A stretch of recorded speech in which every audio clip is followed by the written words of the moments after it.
koper warna hitam. Lumayan gede kopernya, dia buka tuh resletingnya. Sret. Nah, begitu dibuka, di situ dia langsung brak.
Warga malam, kalian pernah dengar nggak ada sebuah cerita tentang bakso, tapi dagingnya itu bukan dari daging sapi. Ini bukan urban legend, bukan gosip di pasar. Cerita ini pernah bikin geger satu daerah di kisaran Jabodetabek. Dan baru kebongkar tuh bertahun-tahun kemudian. Setelah seorang perempuan bernama Diah menikah dengan seorang tukang bakso. Nah, awalnya nggak ada yang aneh. Hidupnya nyaman, suaminya namanya Trisno. Pedagang bakso yang udah sukses, rumahnya bagus, mobil ada, warung laris, tapi semuanya mulai berubah sejak dia kenal sama satu nama ini, yaitu Sumi. Sumi adalah istri pertamanya Trisno yang hilang secara misterius. Dan satu-satunya orang yang dituduh adalah Bondo, tetangganya sendiri.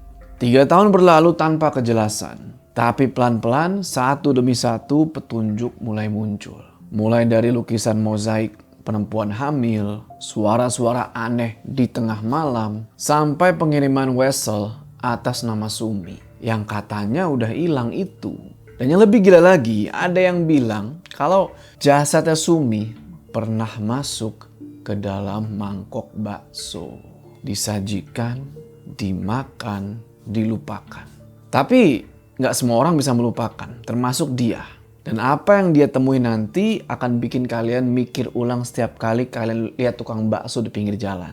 Cerita ini diangkat dari sebuah thread di Twitter atau X yang udah dibaca jutaan kali. Yang ditulis oleh Creepylogy. By the way, Creepylogy, thanks ya udah ngasih gue kesempatan buat ngebawain cerita ini. Sebelum kita mulai, Assalamualaikum warahmatullahi wabarakatuh. Welcome back to House Horror. Semoga kalian semua nonton video ini diberikan kesehatan, dilancarkan rezekinya, dan selalu dimudahkan urusan-urusannya, dan selalu dilindungi dari segala mara bahaya di dunia ini. Dan semoga kalian bakal mengalami kejadian-kejadian horor di luar sana. Kita nggak usah lama-lama lagi, udah siap?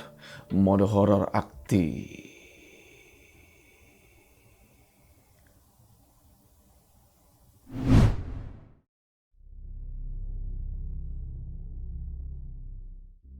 Jadi tahun itu ada seorang perempuan namanya Sumi.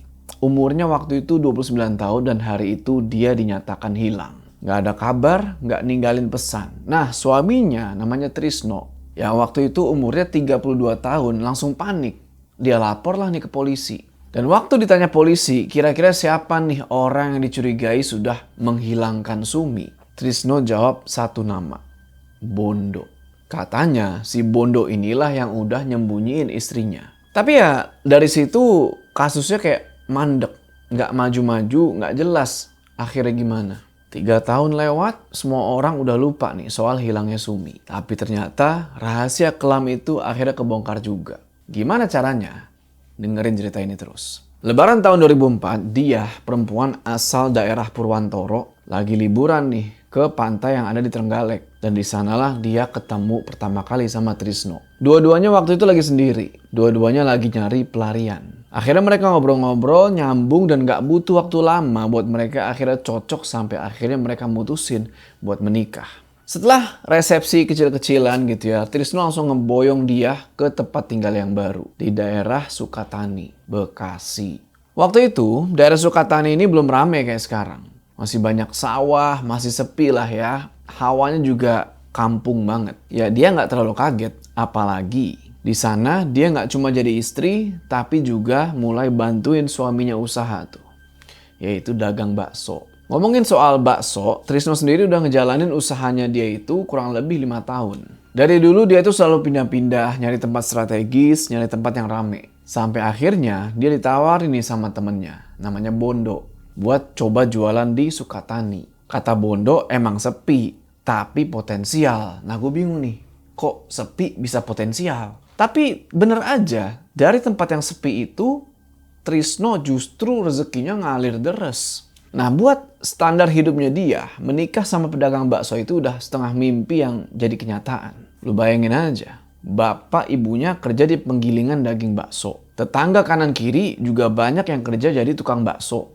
Bahkan kepala sekolahnya dulu itu diem-diem punya warung bakso. Hidup dia ini seakan-akan ditakdirin ya warga malam, kayak nggak pernah jauh-jauh dari yang namanya bakso. Dan waktu dia lihat Trisno, laki-laki ini emang ya bukan tukang bakso yang kaleng-kaleng. Rumahnya bagus, rumah sendiri, mobil ada, dagangannya laku. Dia ngerasa ini bukan cuma jodoh, tapi juga peluang. Dia tahu si Trisno ini duda, cerai hidup. Tapi dia nggak nanya-nanya soal itu. Pikir dia ya mungkin aja dulu mantan istrinya ini nggak bisa ngasih keturunan, makanya diceraiin. Udah lewat juga lah, udah biarin masa lalu. Bulan-bulan pertama pernikahan mereka, semuanya kelihatan lancar tuh. Dia bantuin Trisno dari pagi ngejalanin usaha baksonya. Dan Trisno sendiri pun kelihatan adalah suami yang tekun, suami yang gigih, nggak banyak tingkah, nggak suka aneh-aneh. Setiap hari abis subuh mereka udah sibuk tuh di dapur, ngolah bahan, nyiapin adonan dan segala macam. Jam 11 siang barulah usaha bakso mereka ini dibuka. Dan abis itu ya tergantung rame atau enggaknya, kadang malam baru kelar. Kalau lagi rame banget, sebelum malam pun udah ludes. Nah di situ dia seneng dan semuanya terasa normal-normal aja warga malam. Tapi seperti yang kita tahu, kadang ya hal yang kelihatan paling normal itu justru malah ada sesuatu yang nggak normal di situ. Nah warung baksonya Trisno ini nggak jauh dari rumah, masih di dalam pekarangan, posisinya di pinggir jalan. Dan cuma beberapa meter dari situ ada pedagang bakso lagi, namanya warung bakso Mas Bondo. Mas Bondo ini adalah temen sekaligus seniornya Trisno. Dulu malah si Bondo ini yang ngajak Trisno buat buka usaha di daerah Sukatani itu. Dan bisa dibilang usaha mereka berdua ini sama-sama rame, sama-sama punya pelanggan tetap. Sampai suatu hari ada satu kejadian kecil warga malam. Sepele lah kelihatannya, tapi ini adalah awal dari semuanya yang akan terjadi. Waktu itu dia baru balik bro dari toko kelontong. Jalan kaki kayak biasa tuh, nggak pakai motor, nggak pakai sepeda. Sampai tiba-tiba ada satu motor pengangkut bawang dari arah depan yang nabrak lubang jalan. Alhasil lubangnya gede tuh bro, tabrak lubangnya, motornya oleng. Barang bawaannya tumpah semua. Dan bahan-bahan makanan, bawang-bawang dan segala macam yang dia bawa berserakan tuh di tengah jalan. Dia ngelihat itu, buru-buru nolongin. Ngebantuin si bapak yang jatuh dari motor itu buat berdiri lagi sambil ngumpul-ngumpulin bawang yang berserakan. Untungnya si bapak ini gak kenapa-napa. Tapi yang bikin dia ngerasa aneh adalah cara si bapak ini mandangin dia. Kayak kenal gitu, tapi di mana? Padahal dia yakin kalau dia gak pernah ketemu sama orang ini sebelumnya. Sampai akhirnya sebelum bapak ini cabut, dia bilang sesuatu yang aneh banget. Mbak istrinya Mas Trisno ya? Hati-hati. Maaf, Mas ini siapa ya? Saya penjual bawang goreng di Pasar Tambun. Belum sempet dia nanya lebih jauh, si bapak-bapak ini noleh ke arah seberang jalan. Matanya ngeliat ke satu titik. Dan di sanalah dia sadar kalau si bapak ini ngeliat ke arah warung baksonya Mas Bondo. Dan di situ Mas Bondo lagi berdiri di palang pintu. Jadi perawakannya Mas Bondo ini badannya gempal, dia berdiri tegak tuh. Mukanya udah kenceng banget di situ. Ngeliatin tajam ke arah si dia, nggak ngedip sedikit pun. Di sini dia agak takut. Dia langsung nunduk tuh dan ngelanjutin perjalanan pulang. Dengan pikiran yang udah kemana-mana nih, si Bondo kenapa begitu ngeliatinnya. Dan sejak hari itu, perasaannya dia ini makin gak beres warga malam. Begitu sampai di rumah, dia langsung cerita ke suaminya, si Trisno, soal kejadian tadi. Mulai dari ngeliat si bapak-bapak pembawa motor itu jatuh, bawangnya berserakan, dan ucapan misterius dari si bapak itu. Trisno dengerin tuh ceritanya, tapi yang aneh, dia ini mukanya kayak datar aja tuh dengerin. Nggak ada tanda kaget, nggak ada tanya-tanya balik, pokoknya ya udah, cuma datar aja gitu. Dan selesai sih dia cerita, dia bilang, tukang bawang itu benar, kamu harus selalu hati-hati di jalan. Iya mas. Tapi lain kali, kamu nggak usah bantuin orang lain. Di sini Trisno nggak pakai nada marah, nggak pakai nada perhatian juga, tapi di situ lebih kayak peringatan. Dia nggak nanya lebih jauh, dia juga nggak nanya soal warungnya Mas Bondo. Buat dia, yang nggak ada gunanya buat ngebuka hal-hal yang nggak penting. Toh, dia udah cukup bahagia kok, punya suami yang giat, hidupnya cukup, warung laris. Yang penting bantuin suami, nurut, udah. Dan seiring waktu warga malam, dia makin kenal tuh sama siapa Trisno sebenarnya. Nah, di balik sikap tenangnya, si Trisno ini ternyata punya sisi lain, yaitu dia punya jiwa seni. Trisno ini suka ngelukis, suka ngukir kayu, dan dia punya workshop kecil atau bengkel seni gitu ya di belakang rumahnya, tempat dia bikin karya-karyanya dia sendiri. Nah, dia nggak terlalu paham soal seni, tapi ya dia suka aja gitu ngelihat suaminya getol nih ngerjain sesuatu. Nah, ada satu karya suaminya ini yang nyangkut di hatinya dia. Pokoknya paling menarik lah buat dia. Yaitu ada sebuah bingkai mosaik. Dan di dalam gambar itu ada lukisan seorang perempuan hamil. Bukan lukisan biasa. Trisno bilang ini mosaik campur resin. Entahlah maksudnya, mungkin ya sangat-sangat high quality kali. Dan dia ngerjain lukisan ini tuh beberapa tahun yang lalu. Nah, satu waktu dia tanya lah soal lukisan itu ke Trisno. Mas, dia Mbak Sumi. Iya betul, dia memang Sumi. Aku harap kamu gak keberatan kalau dia masih ada di rumah ini. Tapi ya dia gak cemburu sama sekali. Dia ngerti kok kalau masa lalu itu ya gak harus dibuang. Kadang masa lalu itu malah bisa jadi pengingat biar kita nggak ngulangin kesalahan yang sama. Nah, anehnya setelah tahu siapa perempuan itu, dia justru malah sering banget ngeliatin bingkai itu.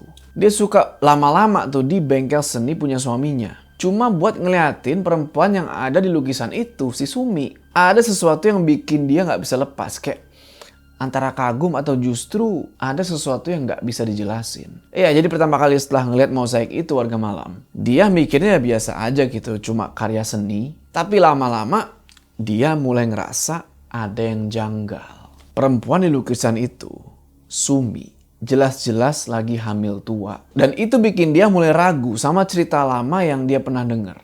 Bahwa Sumi nggak bisa ngasih anak. Secara kalau bener nggak bisa ngasih anak, kenapa di lukisan itu dia kelihatan hamil? Pikiran itu mulai muter-muter di kepala tuh. Dan entah kebetulan atau bukan, beberapa waktu setelah itu, dia dapat satu petunjuk. Hari itu biasa aja awalnya. Warung buka kayak biasa, pelanggan datang silih berganti. Nggak ada yang aneh-aneh sampai datanglah nih satu orang pelanggan tetap. Namanya Bu Mani. Ini orang Bekasi asli. Orangnya agak bawel gitu, cerewet, bacot lah. Tapi sebenarnya baik. Sambil senyum-senyum, ngobrol-ngobrol biasa, tiba-tiba Bu Mani ini bilang, Mudah-mudahan betah ya Mbak. Jangan kayak yang dulu tuh. Lagi hamil tua malah kabur. Kalimat itu kayak nampar bro. Pak! Maksudnya apa tuh si Bu Mani ngomong kayak gitu? Dan di sini Bu Mani dengan lancarnya, dengan luwesnya, mulailah ngegibah bro. Mulailah ngebuka aib masa lalu. Jadi ceritanya si Bu Mani, mantan istrinya Trisno dulu, yaitu si Sumi itu suka main serong. Dan itu nggak cuma sama satu laki-laki, tapi banyak laki-laki dan salah satunya adalah Bondo. Bu Mani bahkan bilang waktu itu Sumi ini udah hamil 7 bulan. Tapi suatu hari dia ngilang gitu aja. Nggak pamit, nggak ada kabar. Nah, ngedenger cerita itu dia nggak langsung percaya bro. Dia coba simpen dulu nih kan. Karena ya dia ini bukan tipikal istri yang mau ngorek-ngorek masa lalu suami lah. Apa yang masa lalu ya udah gitu kan. Cuma dia sempat mikir, kalau emang bener Sumi ngilang waktu hamil, pasti Trisno ngerasa sakit hati banget dong. Di sisi lain, yang aneh Trisno ini gak ada pernah bahas dalam soal Sumi. Palingnya dia cuma bilang, udah cerai hidup.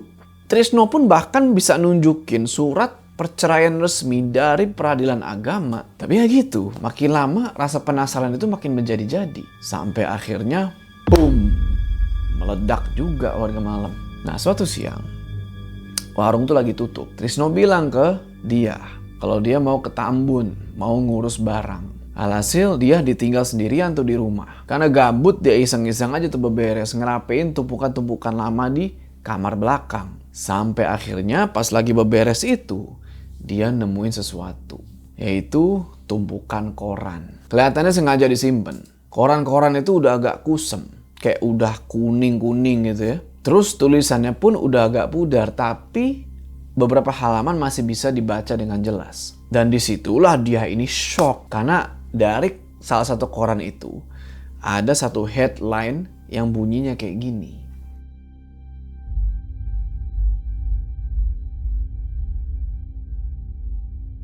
Beberapa hari kemudian, pagi-pagi itu suasana dapur lagi sibuk. Bahan-bahan bakso belum semuanya tuh diolah.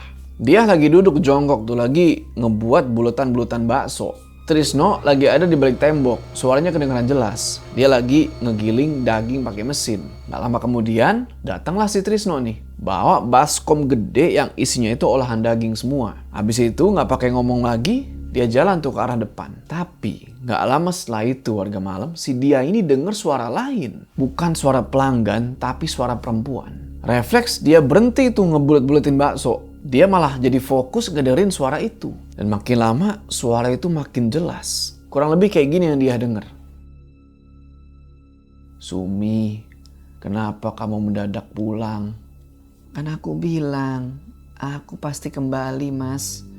Kamu kenapa malah kawin lagi? Wah, dia langsung berdiri, gak pakai mikir panjang. Dia langsung lari ke arah suara itu. Tapi waktu sampai di depan, gak ada siapa-siapa. Rumahnya kosong, hening. Dan setelah dicek, Trisno itu ternyata lagi di warung.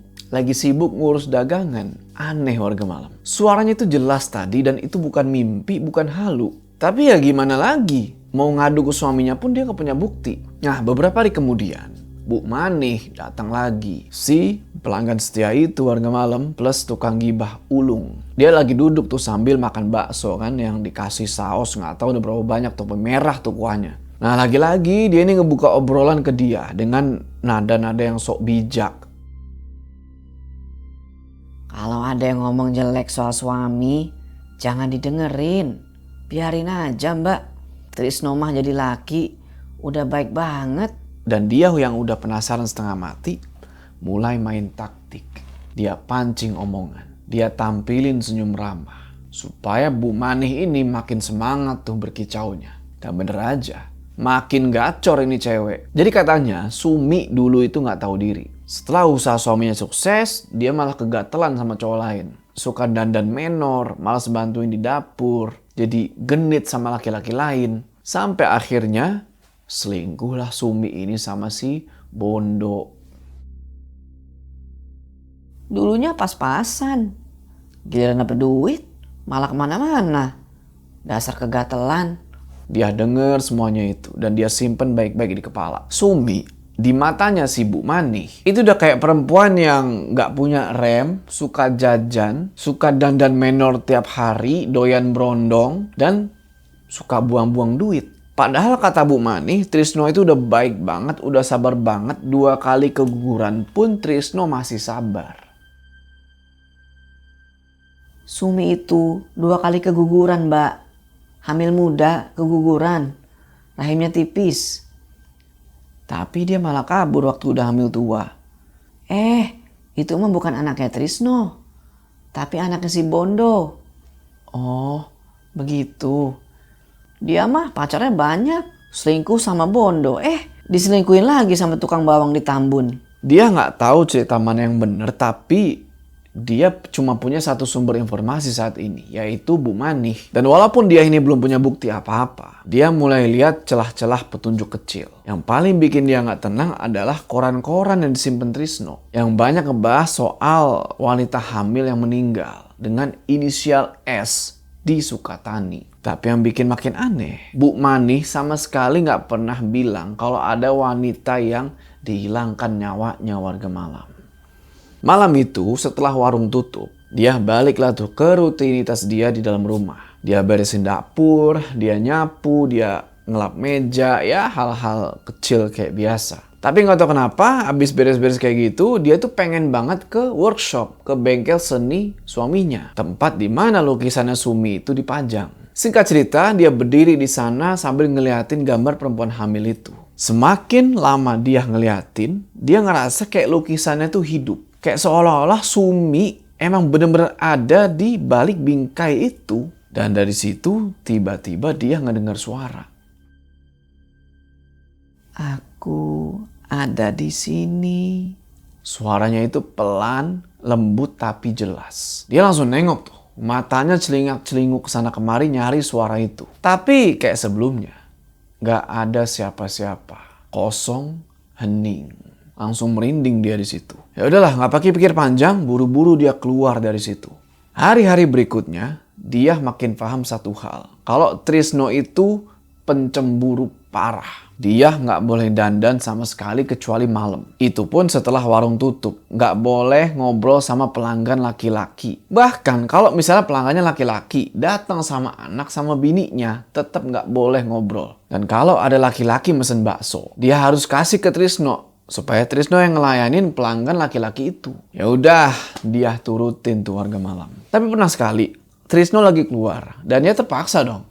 Dia ngelayanin pembeli itu sendirian. Tapi dia kegap nih sama Trisno. Kan lagi ngobrol sama pelanggan laki-laki. Wah, di situ Trisno ngamuk. Dia tarik dia ke dalam rumah. Dia maki-maki sampai ditempeleng berkali-kali. Awalnya dia masih bisa maklum sama kelakuannya Trisno ini. Dia pikir mungkin Trisno ini trauma. Mungkin luka dari Sumi itu masih membekas. Tapi lama-lama ya capek juga warga malam.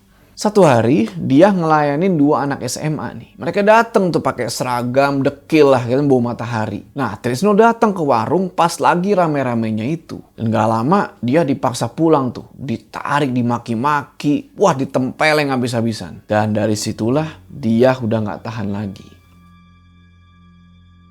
Apa karena ini Mbak Sumi kabur dari kamu, Mas? Baji, kamu berani sebut nama dia? Memang kenapa? Kamu sendiri masih pajang lukisannya kok. Perempuan serusak itu pantas pergi dari rumah ini. Dan jangan kira kamu merasa aman. Semua perempuan akan minggat dari kamu. Kalau kamunya begini, Mas. Wah, si Trisno bukannya sadar, malah makin menggila tuh. Abis si dia ditempelengin. Tapi keseringannya warga malam yang aneh dari Trisno, setelah dia misalkan tempelengin kayak begitu, tapi nanti ujung-ujungnya dia tuh nangis sendiri, dia peluk-pelukin si dia minta maaf.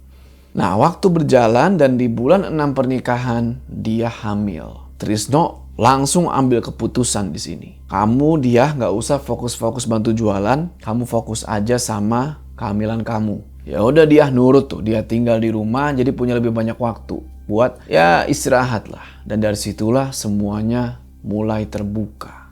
Trisno ngerekrut 1 karyawan cowok buat bantuin di warung. Sementara itu dia mulai menyelidiki, mulai jadi detektif nih warga malam. Dia baca tuh koran-koran lama yang disembunyiin di bawah dipan. Dan ada 1 artikel yang ngebuat jantungnya dia ini pengen copot. Inisial korbannya S. Suaminya disebut TR dan yang dituduh adalah BD. Apa jangan-jangan si Bondo nih. Di artikel lain ada informasi bahwa si BD ini pernah ditetapkan sebagai tersangka tapi akhirnya dilepasin karena buktinya kurang. Dia makin yakin kalau ada sesuatu yang ditutupi. Dan dia pun berpikiran yang sama nih kayak kalian. Bisa jadi BD ini adalah Bondo dan kayaknya orang ini tahu sesuatu. Sayangnya dia nggak pernah bisa langsung nyamperin Bondo. Yang dia bisa tapi gali informasi apapun yang ada di rumah. Sampai suatu hari dia nemuin 1 kayak catatan arsip keuangan. Catatan dari tahun 2001 sampai 2004. Lengkap banget, rapih, ada struk, ada kwitansi. Dan dari situ dia tahu kalau Trisno ini pernah gonta-ganti sampai 5 karyawan. Dan pernah juga beli bahan baku dari 1 tempat yang familiar banget. Yaitu UD Jamil Pasar Tambun. Tempatnya sih penjual bawang goreng itu.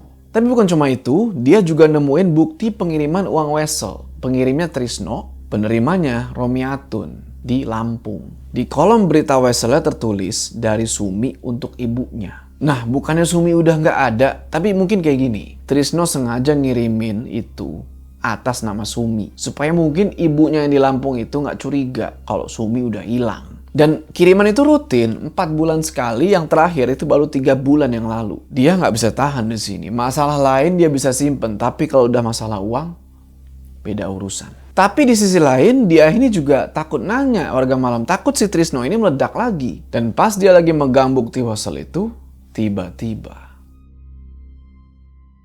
Dia, kamu lagi apa?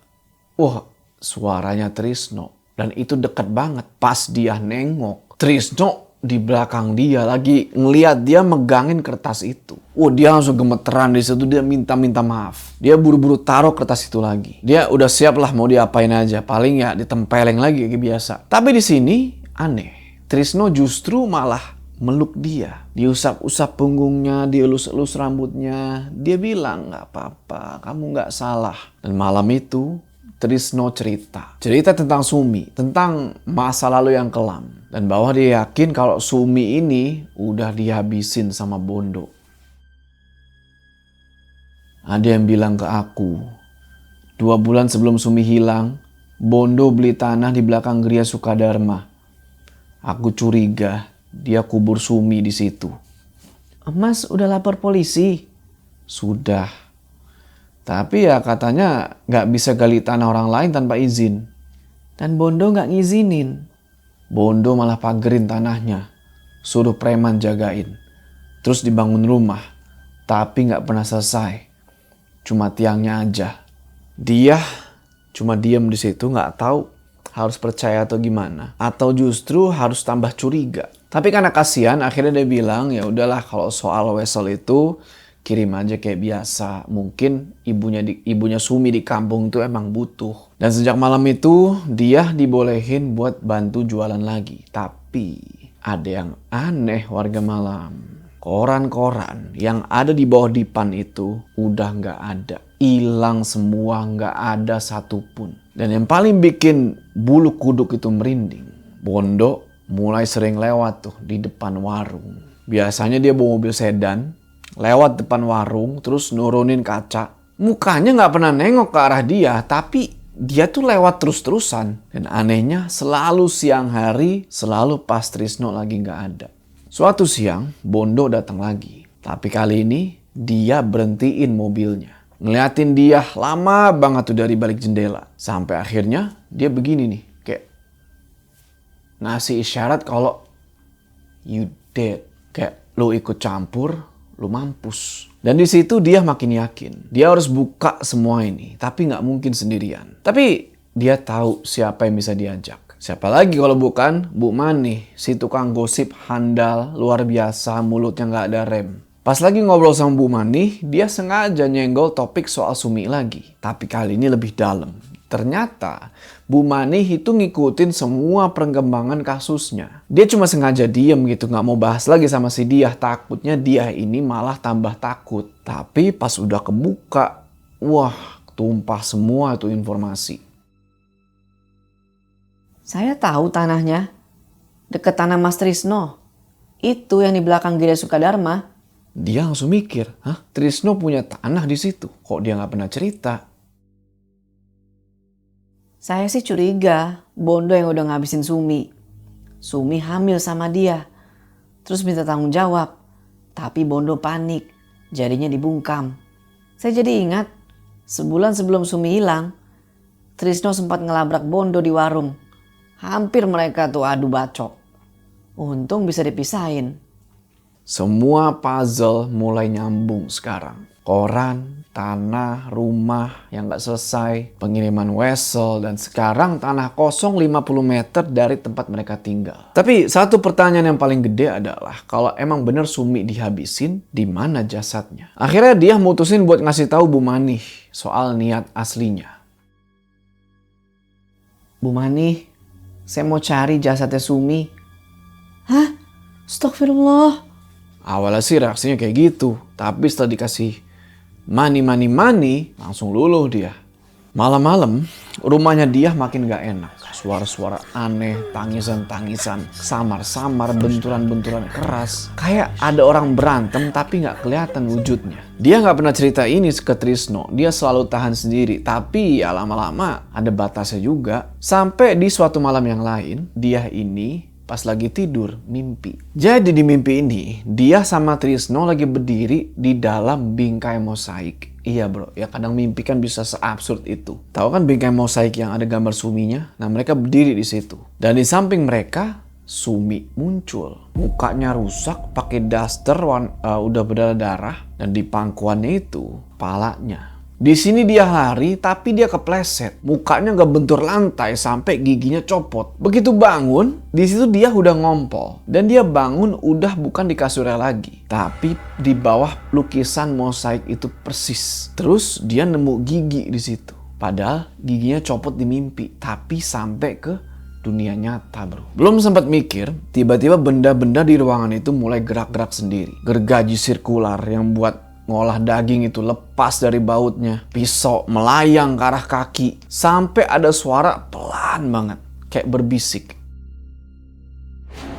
Ini punya kamu. Kabur dia di sini kan. Kabur lari pas di lorong. Dia nabrak seseorang nih. Brak. Dia nabrak Trisno. Trisno yang kebingungan nanya. Kenapa dia? Dia gemeteran di situ. Dia nggak bisa bohong. Dia ceritain semuanya. Ngedenger ceritanya dia, Trisno justru nggak banyak komentar. Tapi waktu dia buka bengkel, buka workshop, bener itu semuanya berantakan. Semua alatnya udah berserakan di lantai.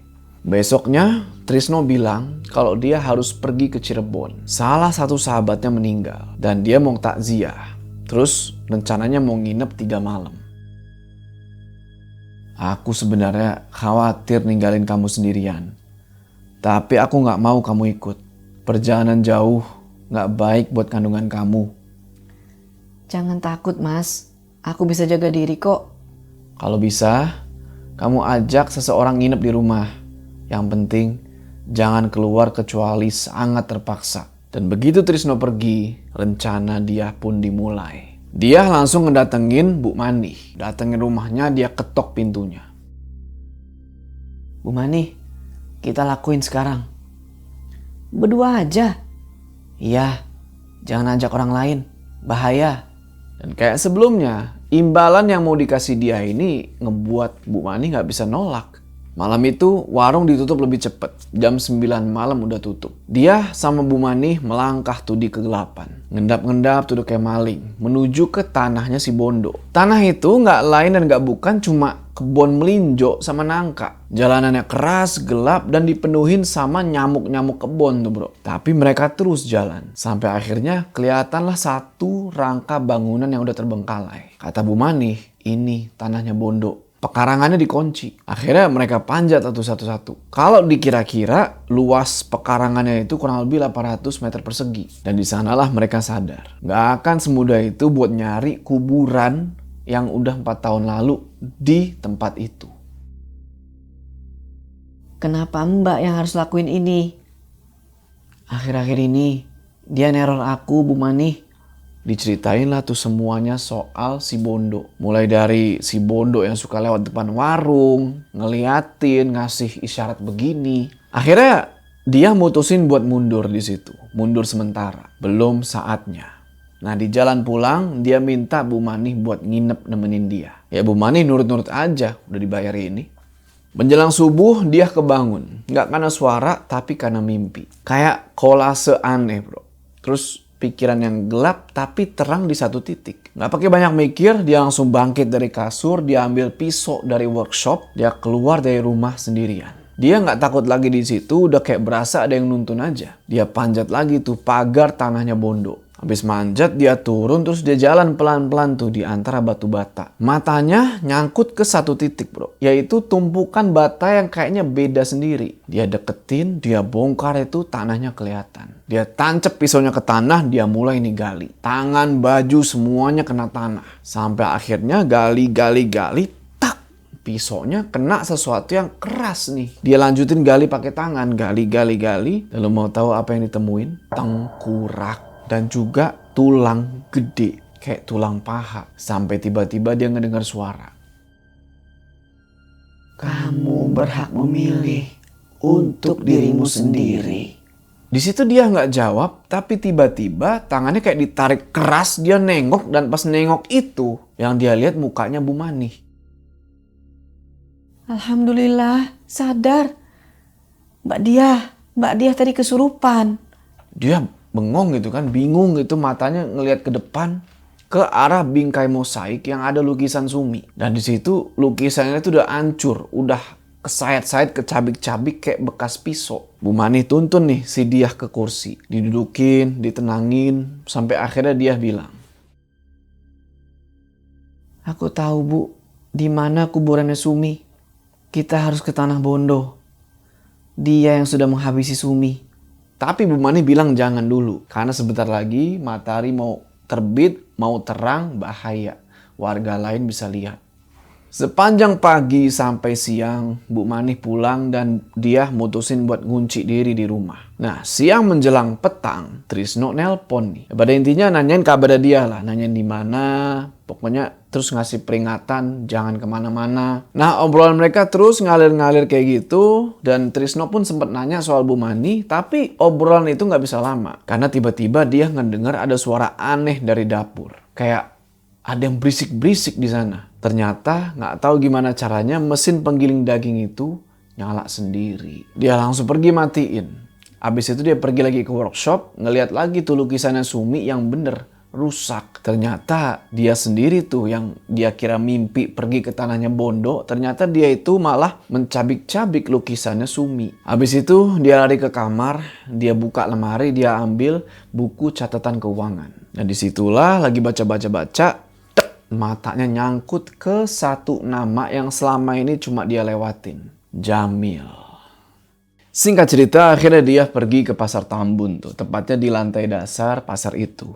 Los yang lembab, bisa dibilang. Padat, bau daging, bau rempah. Nah di situ dia akhirnya ketemu sama Jamil.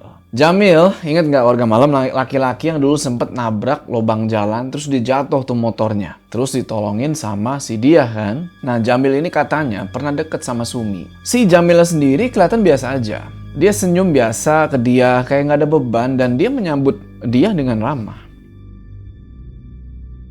Mari duduk Mbak Diah. Mau saya pesenkan bakso sapi? Saya kan istri tukang bakso. Masa bakso lagi? Ini bakso sapi asli.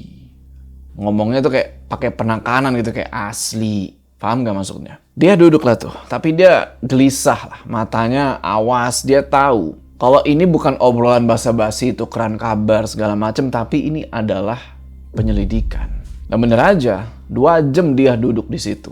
Yang dia denger itu bukan jawaban, tapi ocehan bro. Jamil ini ternyata tukang ngoceh kelas berat. Kalau dengerin dia tuh kayak mesti tahan napas sama tahan emosi. Kalau lu kelihatan gak yakin, suaranya makin kenceng. Kalau lu buang muka, dia marah. Sebenarnya dia jadi nyesel tuh datang ke situ, tapi ya udah gimana, udah terlanjur. Padahal maksudnya itu cuma satu, yaitu nanya soal mantan pegawainya Trisno. Yang katanya abis Sumi itu hilang, dia langsung pindah ke warungnya Bondo. Tapi ditanya kayak gitu, si Jamil ini malah jawab nggak tahu. Dia bilang ya dia emang udah dipecat gitu karena katanya suka main cewek. Tapi dia nggak nyerah, dia pancing-pancing terus. Tapi dia punya utang 1,5 juta sama Trisno. Dan pas pindah ke warungnya Bondo, langsung lunas. Itu bukan urusan saya. Tapi Mas Jamil sendiri yang bilang kalau... Jangan main-main sama pikiran Mbak Diah. Udahlah kan dia udah kesel, bingung, capek di situ.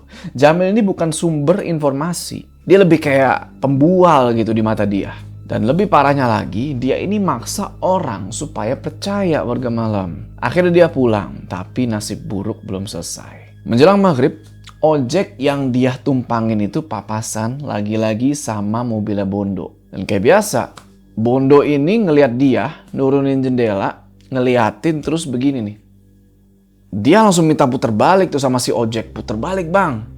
Dia rencananya mau pergi ke rumahnya Bu Mani. Tapi pas nyampe di rumahnya Bu Mani, ternyata Bu Mani nggak ada di rumah. Akhirnya ya udahlah si Diah pulang aja. Nah waktu itu langit udah gelap ketika si Diah ini sampai di rumah. Dia langsung kunci pintu, ambil pisau, duduk di ruang paling depan. Nggak tahu kenapa, tapi dia nunggu di situ, mau nelpon Trisno, tapi ragu-ragu. Takut suaranya ini jadi petunjuk kalau dia lagi sendirian. Waktu jalan kayak lama banget tuh, sampai kedengeran azan Isya berkumandang.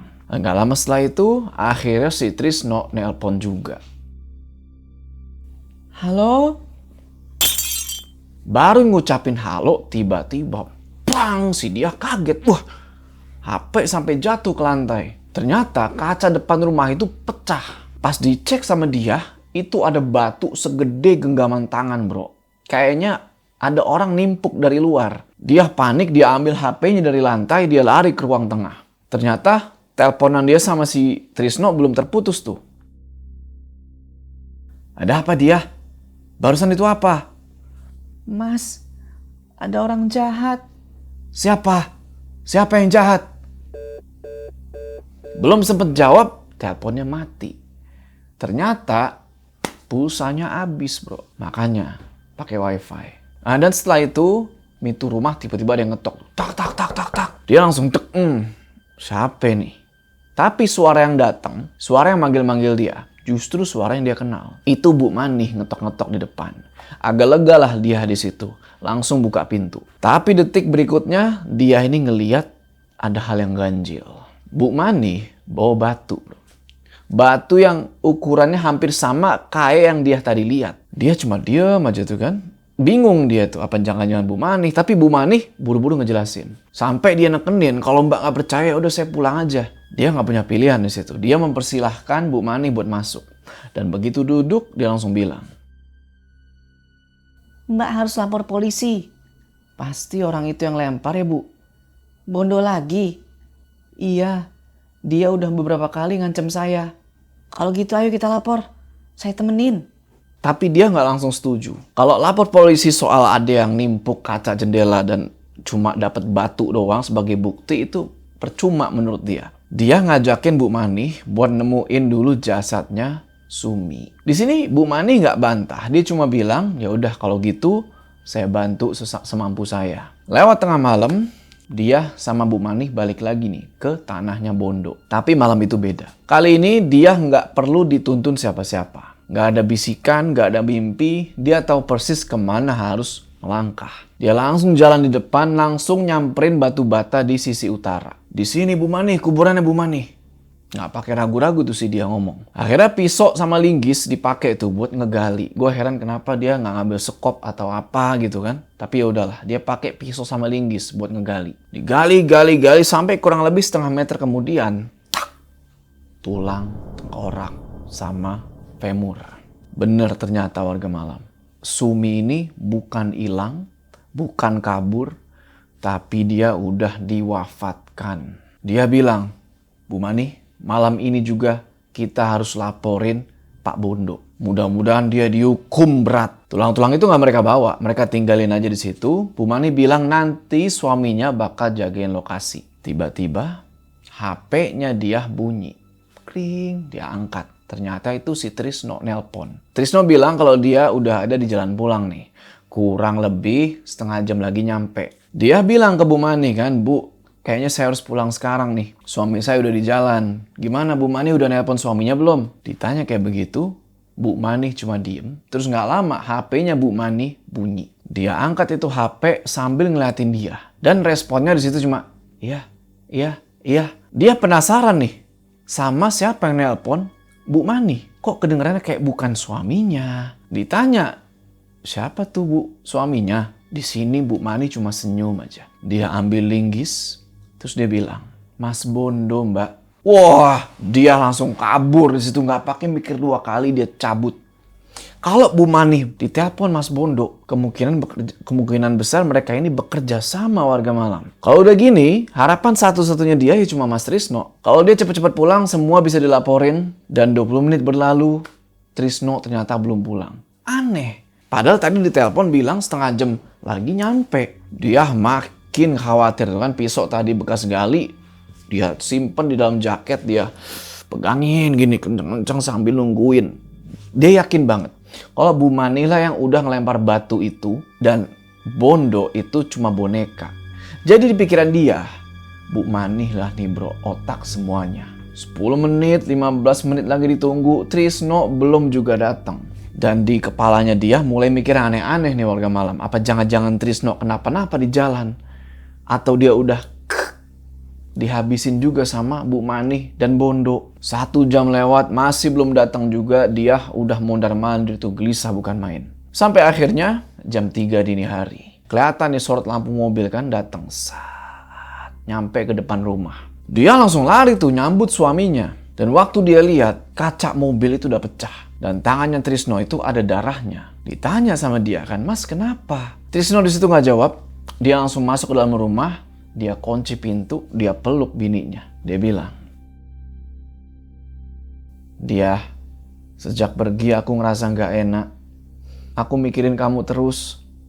Mas luka kenapa? "Dicegat orang di jalan. Mereka nyerang aku." Bondo. Kata Trisno, si Bondo ini udah nyuruh orang pengen ngabisin dia. Ya udah dia buru-buru tuh obatin luka suaminya. Tapi pikirannya udah penuh. Dia harus ngomong saat itu juga. Mas, sejujurnya Cerita aja dia. Kamu tahu apa? Mbak Sumi itu memang diwafatkan, Mas. Hah? Kamu yakin? Aku nemuin jasadnya di tanah milik Bondo. Kamu yakin itu dia? Iya, aku gali sendiri. Aku sama Bu Mani. Kamu tahu dari mana lokasi itu? Firasat, Mas. Tapi beneran, aku buktiin sendiri. Mani itu bagian dari mereka dia. Apa? Dia ikut main. Dia ikut bantu mereka. Apapun yang kamu lakukan, aku nggak marah. Aku malah berutang besar sama kamu. Dia akhirnya tenang tuh. Dia pikir semuanya udah selesai. Tapi yang nggak dia tahu, malam itu baru masuk babak paling gelap. Dia merasa lebih tenang tuh setelah ngucapin semuanya. Dan yang nggak kalah penting, Trisno malah justru berterima kasih. Selesai diobati, Trisno masuk ke dalam kamar, lalu keluar lagi udah pakai pakaian istirahat lah. Dia jalan ke depan, muter sebentar tuh ke workshop, ke bengkel seni. Agak lama tuh di situ, nggak tahu ngapain, tapi dia keluar lagi. Di sini dia agak khawatir warga malam, takutnya si Trisno ini marah ngelihat mozaiknya Sumi yang rusak, tapi justru Trisno nggak ada reaksi apa-apa. Agak lega si dia di situ. Cuma yang bikin heran, kenapa kok si Trisno malah santai-santai aja? Apa nggak sebaiknya kita segera lapor polisi, Mas? Ah iya, kamu betul. Tapi tunggu sebentar, aku mau duduk dulu. Lagian, aku ada oleh-oleh tuh buat kamu. Oleh-oleh, Mas. Tuh, kamu bisa lihat sendiri di koper.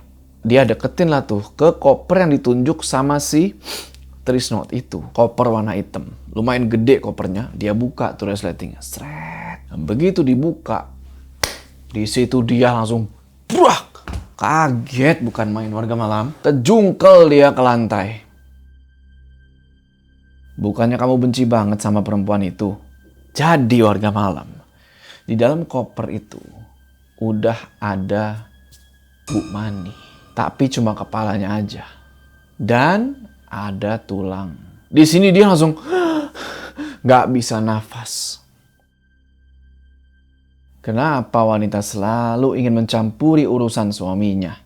Kepalanya dia muter-muter itu. Dia langsung keinget sama omongannya si Jamil yang di pasar sore tadi. Omongan yang waktu itu dianggap cuma omong kosong. Si Jamil ini tukang asbun, pembual, apalah. Tapi ternyata semua yang si Jamil jelasin, semua yang dia omongin itu bener warga malam. Mulai dari tuduhan Trisno yang selalu cemburu, Sumi yang sering digebugin. Dan ternyata Sumi ini deket sama Bondo itu bukan karena selingkuh. Tapi karena dia itu minta perlindungan. Karena Trisno ini udah keras banget, gak bisa dinasehati, dan akhirnya Sumi hilang. Salah satu kata-kata Jamil yang paling diinget sama dia adalah ini. Kayaknya Mbak Sumi itu diwafatkan suami kamu. Lalu dagingnya digiling jadi bakso. Gila warga malam.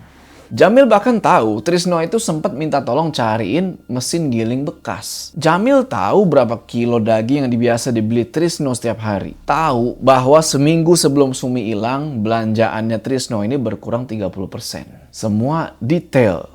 Terlalu cocok buat sekedar dibilang kebetulan. Dan saksi pertama, Bu Mani. Dia yang ngerasa pertama kali kalau rasa baksonya Trisno itu berubah.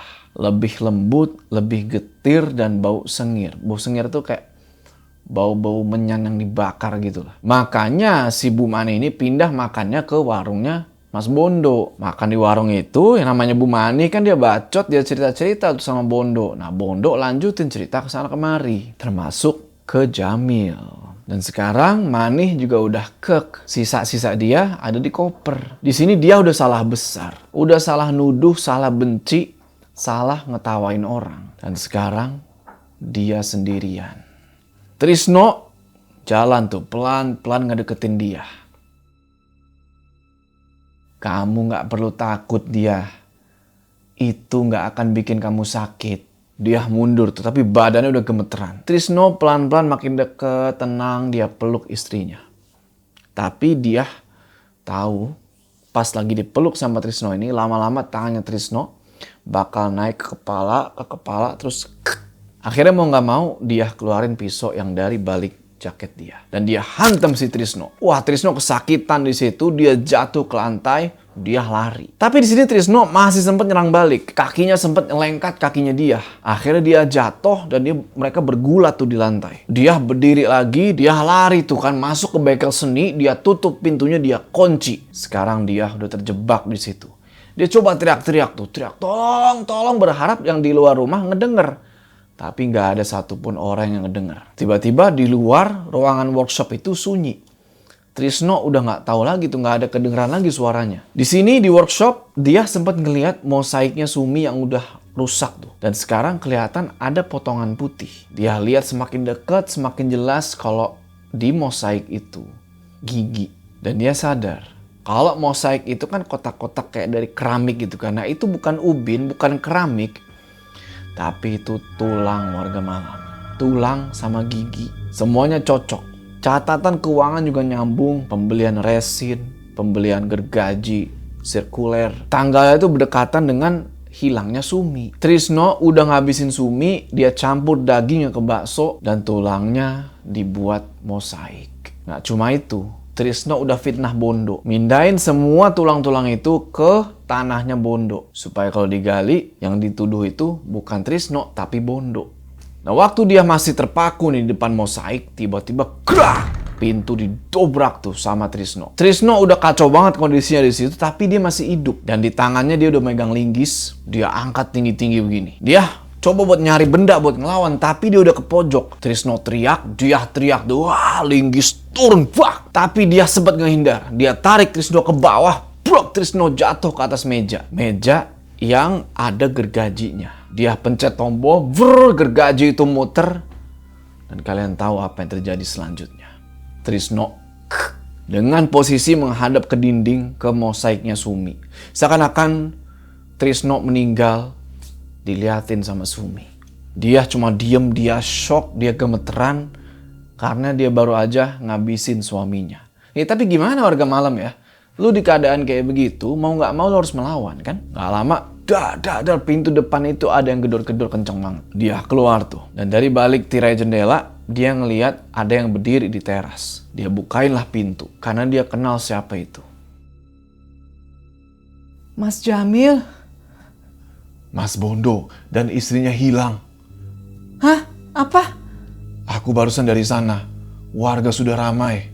2 anaknya meninggal di kamar. Dia langsung curiga. Dia lari ke dalam, dia ambil kunci mobil. Diikutin sama Jamil tuh. Mereka berdua pergi ke mobil Trisno. Dia buka pintu belakangnya. Krek. Dan di situ udah ada 2 jasad tergeletak. Kalian tahulah jasad siapa itu kan? Jadi sekarang warga malam tahu kan, Sumi nggak pernah kabur, Bu Mani nggak pernah musuhin dia. Dan bakso itu mungkin beneran nggak sepenuhnya daging sapi. Tapi yang paling gila, semua tragedi ini nggak selesai pas Trisno mati. Justru dari situlah cerita yang lebih gelap baru dimulai. Karena ternyata di saat dia berpikir semuanya udah selesai, ada 2 jasad lain yang selama ini disimpan rapet-rapet di jok belakang mobil. Dan sekarang dia mesti bawa semua itu ke polisi dengan tangan berlumuran darah semua. Dan pakai ingatan yang gak bakal pernah dia hapus selamanya. Oke teman-teman, itulah tadi ceritanya dari Creepylogy yang berjudul Daging Dalam Bakso. Apa daging dalam perut? Gue lupa, sorry. Pokoknya kalian tahu lah. Jadi gimana menurut kalian ceritanya? Tulis pendapat kalian di kolom komentar. Oke, sebelum kita berpisah, jangan lupa kalian like video ini. Dan bagi yang belum subscribe, ayo subscribe sekarang ke channel ini supaya kalian gak ketinggalan cerita-cerita horor selanjutnya. Gue Joe. Sampai ketemu di cerita selanjutnya.